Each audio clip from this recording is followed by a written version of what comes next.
میرے بھائی ایک اہم مسئلہ بیان کرتے ہیں، اکثر ساتھی سوال بھی کرتے ہیں کہ قربانی کی کھال بطور اجرت کسائی کو دے سکتے ہیں یا نہیں۔ دو مسئلے ہیں۔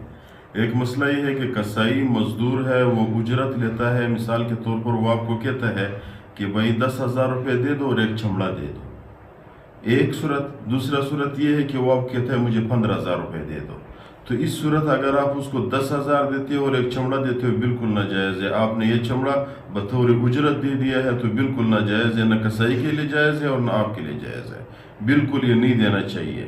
دوسرا مسئلہ یہ ہے کہ اگر وہ آپ کو کہتا ہے کہ بھائی میں غریب ہوں، مسکین ہوں، میرے پاس پیسے نہیں ہے، چمڑا دیتے ہو یا نہ دیتے ہو، 10,000 روپے پہ آپ میں آپ کی جانور کو ذبح کرتا ہوں، تو اس صورت پھر آپ کو دے سکتے ہو۔ یہ ایک مسئلہ ہے۔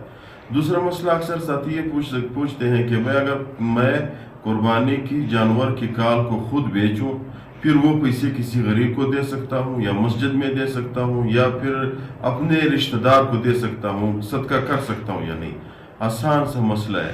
اگر آپ نے جانور ذبح کر دیا اور اس کی کھال آپ نے خود بیچا تو وہ پیسے آپ مسجد کو بھی دے سکتے ہو، اپنے رشتہ دار کو بھی بطور صدقہ دے سکتے ہو، غریب کو بھی دے سکتے ہو، اس میں کوئی ممانعت نہیں ہے۔ اور یہ بھی مسئلہ ہے، اگر آپ کو خود ضرورت ہو اس کھال کے تو اس کھال سے آپ خود میرے بھائیوں فائدہ بھی لے سکتے ہو، جا نماز بنا سکتے ہو اسی کھال سے۔ یعنی اگر آپ کو وہ کھال ضرورت ہو، آپ وہی کھال قربانی کی خود بھی اپنے منافع کے لیے، اپنے کام کے لیے استعمال کر سکتے ہو۔